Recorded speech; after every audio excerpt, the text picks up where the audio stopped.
Hi hello नमस्कार. मी अश्विनी स्वागत करते तुमचं आपल्या छान अशा व्हिडिओ ब्लॉगमध्ये.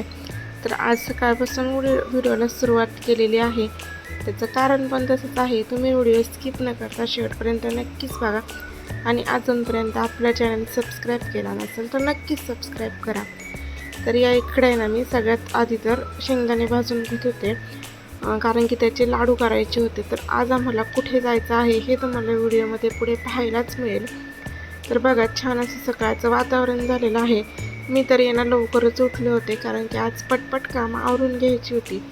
आणि बाहेर जायचं म्हटलं की कसं काम लगेच आवरतं, आणि आपण जर घरीच असलो म्हटलं ना काम करायचं तर कधी कामाला 1-2 वाजतात ते कळत नाही. पण आज माझी सगळी कामं आहेत ना 9 वाजता आवरली होती.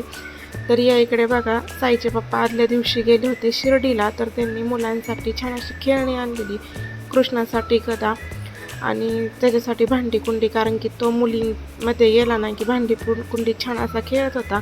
आणि साईसाठी कंपॉस वगैरे आणलं होतं.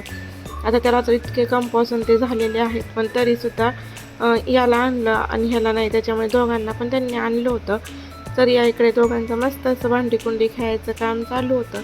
आता मुलगी नसली म्हणून काय झालं, आम्ही मुलांच्यातच मुलीची पण हौस करतो.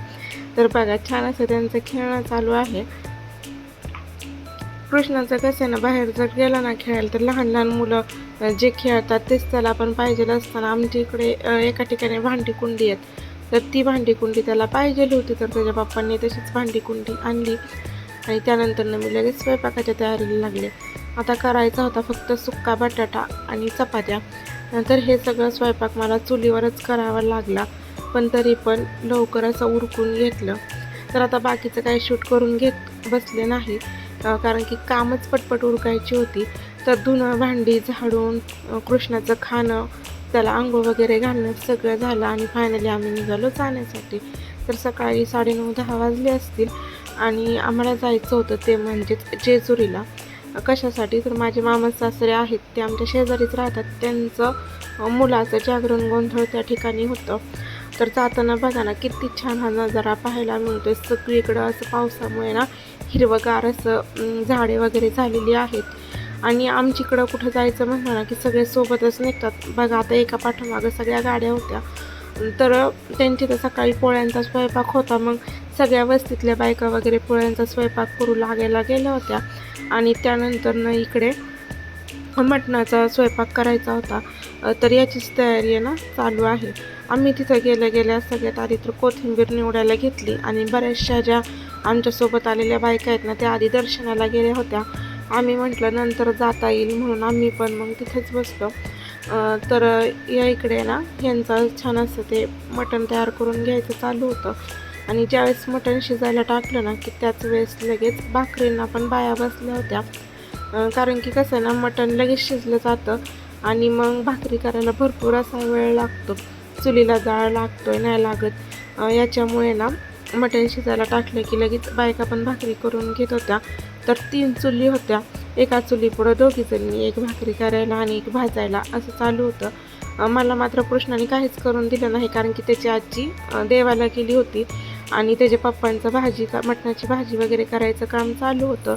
आणि मग त्याला घ्यायला मीच होते, त्याच्यामुळे मी काही भाकरी लगेच केल्या नाहीत. थोड्या वेळाने नंतर मग ते सगळेजण आल्यावर मग मी पण भाकरी केल्या.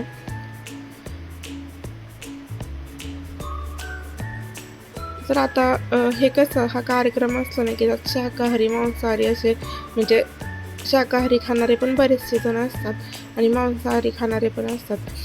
तर भाकरी चालू होत्या आणि त्यानंतर आहे ना शाकाहारीवाले म्हणजे जागरण गोंधळाचा कार्यक्रम केला. आता हे जागरण गोंधळ म्हणजे कसं 1च तासाचं होतं. आता आपल्या दाराचं जागरण गोंधळ केलं तर ते रात्रभर चालतं, पण इकडं तसं नाही. अगदी 1 तास त्यांनी तो कार्यक्रम केला. ते सुद्धा तुम्हाला पुढे व्हिडिओमध्ये पाहायलाच मिळेल. तर ह्या ज्या चुल्या आहेत ना आपल्या चुलींसारख्या नव्हत्या, लोखंडाच्या केलेल्या होत्या. तर त्या उचलून कुठे पण ठेवता येत होत्या. आणि सगळ्यात महत्त्वाचं काम म्हणजे चुलीला जाळ लागणं हेच असतं. आणि चुलीला जर जाळ नाही लागला तर सगळीकडे धूरच होतं आणि त्यानंतर मग माझ्यासोबत ज्या होत्या ना त्यांनी थोड्याफार भाकरी करू लागल्या आणि मग आम्ही सगळे म्हणजे जे ज्याला जमल तसं मंदिरात जात होतं, कारण की मंदिर जवळच होतं. तर मग आम्ही पण जायला निघालो दोघी तिघी जणी देवाला. तर आम्ही जाताना ना आम्हाला भरपूर असा पाऊस लागला आणि आज आहे ना इतकी काहीच गर्दी नव्हती, कारण की वार होता शुक्रवार. रविवार म्हटलं ना की रविवारची भरपूर अशी गर्दी असते. तर जास्त काही शूटिंग घेत बसले नाही, कारण की आज आहे ना मला कृष्णाला कडेवर घेऊन वरती जायचं होतं. साई काय त्याचा तो चालत होता, पण मला मात्र कृष्णाला घेऊन जायचं होतं, त्याच्यामुळे मी जास्त काही शूट केलं नाही. आणि मला जसं कळतंय तसं आजचं दर्शन आहे ना इतकं छान झालं ना, अगदी आम्ही गाभाऱ्यात 10 मिनटं उभं होतो. आतमध्ये काही एवढी म्हणजे शूटिंग वगैरे फोटो ते काढून देत नव्हते, तरी पण आहे ना एक फोटो मी घेतला होता. तर रविवार वगैरे जर असला ना किंवा सुट्टीचा दिवस तर तिथं भरपूर अशी गर्दी असते. आणि त्यानंतर ना आम्ही आलो जिथं जागरणाचा कार्यक्रम होता तिथं जागरण गोंधळाचा. तर आम्ही आलतो ते म्हणजेच कार्यक्रमाला अर्धा तास झाला असेल सुरुवात झालेली. आणि खंडोबाचं जागरण गोंधळ हे मुरळींशिवाय अपूर्णच असतं. तर बघा त्यांनी अगदी मोजकीच 5-6 गाणी या इकडे घेतली असेल आणि त्यानंतरनं कार्यक्रम संपवला.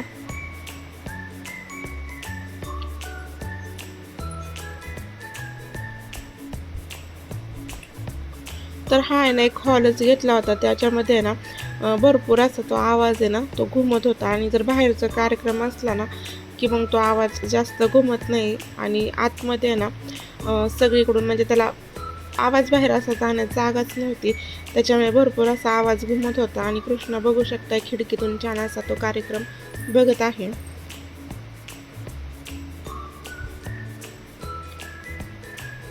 अगदी त्यांनी मोजकीच गाणी म्हटली, पण गाणी पण खूप छान अशी ते म्हणत होते. आता इकडं जर घेतलं असतं तर ते कॉपीराईट आलं असतं, त्याच्यामुळे ते घेऊ शकले नाही. तर कार्यक्रमाला ना आमच्या वस्तीतले पण सगळेजण आले होते, तसेच त्यांचे पाहुणे रावळे वगैरे सगळेच जण आले होते. यानंतर आहे ना इकडे लगेच आरती पण घेतली. आरती झाल्यानंतर ना आम्ही सगळ्यांना पाया पडलं आणि मग ज्या पहिल्या बायका भाकरीला बसल्या होत्या ना त्यांना आम्ही उठवलं आणि त्यानंतर ना आम्ही भाकरी करायला बसलो होतो. आता देवाचा कार्यक्रम झाला आहे म्हटल्यावर सुवासिनी पण जेवायला बसवल्या आणि सुवासिनींसोबतच आहे ना ज्या शाकाहारी बायका आहेत त्यांना पण जेवायला बसवलं होतं.